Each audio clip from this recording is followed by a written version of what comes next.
Bengaluru police ಇಲಾಖೆಯಲ್ಲಿದೆ detective dog. ಬರೋಬ್ಬರಿ 15ಕ್ಕೂ ಹೆಚ್ಚು ಪ್ರಕರಣವನ್ನ ಈ ಶ್ವಾನ ಪತ್ತೆ ಹಚ್ಚಿದೆ. ಇಲಾಖೆಯಲ್ಲಿ ಕೊಲೆ ಪ್ರಕರಣ ಭೇದಿಸುವಲ್ಲಿ ಈ ಜಿನ್ನಿ ಡಾಗ್ ಕಿಂಗ್ ಆಗಿದೆ. 5 ವರ್ಷಗಳಿಂದ ಪೊಲೀಸ್ ಪಡೆಯಲ್ಲಿ ಕೆಲಸ ಮಾಡ್ತಾ ಇದೆ ಜಿನ್ನಿ. ಬಹುತೇಕ 1 ವರ್ಷದಿಂದ ಪತ್ತೇದಾರಿ ಕೆಲಸದಲ್ಲಿ ಜಿನ್ನಿ ಭಾಗಿಯಾಗಿದೆ. ಪತ್ತೇದಾರಿ ಶ್ವಾನ ಜಿನ್ನಿಗೆ ಎಲ್ಲರಿಂದಲೂ ವ್ಯಾಪಕ ಮೆಚ್ಚುಗೆ ವ್ಯಕ್ತವಾಗ್ತಾ ಇದೆ. ಕನಕಪುರ ರಸ್ತೆಯ ಮೆಟ್ರೋ ಪಿಲ್ಲರ್ 113ರ ಪಕ್ಕ ಶ್ವಾನ ಪತ್ತೆ ಹಚ್ಚಿತ್ತು.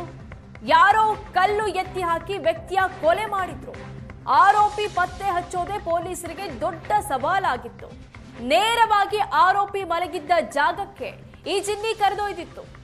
ಜಿನ್ನಿ ಸಹಾಯದಿಂದಲೇ ಆರೋಪಿಯನ್ನ ಪತ್ತೆ ಹಚ್ಚಲಾಗಿತ್ತು. ಶ್ವಾನ ಜಿನ್ನಿ ಕೆಲಸಕ್ಕೆ ಪೊಲೀಸ್ ಇಲಾಖೆಯಿಂದ ಭಾರಿ ಮೆಚ್ಚುಗೆ ವ್ಯಕ್ತವಾಗ್ತಾ ಇದೆ. ಬರೋಬ್ಬರಿ ಈವರೆಗೂ 15ಕ್ಕೂ ಹೆಚ್ಚು ಪ್ರಕರಣವನ್ನ ಈ ಜಿನ್ನಿ ಪತ್ತೆ ಹಚ್ಚಿದೆ. 5 ವರ್ಷಗಳಿಂದ ಪೊಲೀಸ್ ಪಡೆಯಲ್ಲಿ ಕೆಲಸ ಮಾಡ್ತಾ ಇದೆ. ಈ ಡಿಟೆಕ್ಟಿವ್ ಡಾಗ್ ಕೆಲಸಕ್ಕೆ ವ್ಯಾಪಕ ಮೆಚ್ಚುಗೆ ವ್ಯಕ್ತವಾಗ್ತಾ ಇದೆ.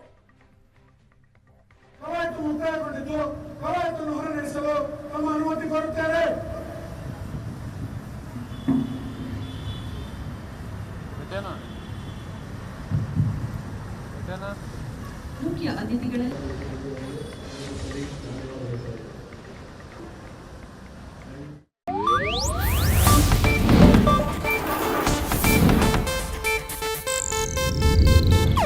ಇದು ಏಷ್ಯಾನೆಟ್ ನ್ಯೂಸ್ ನೆಟ್ವರ್ಕ್ ಪ್ರಸ್ತುತಿ.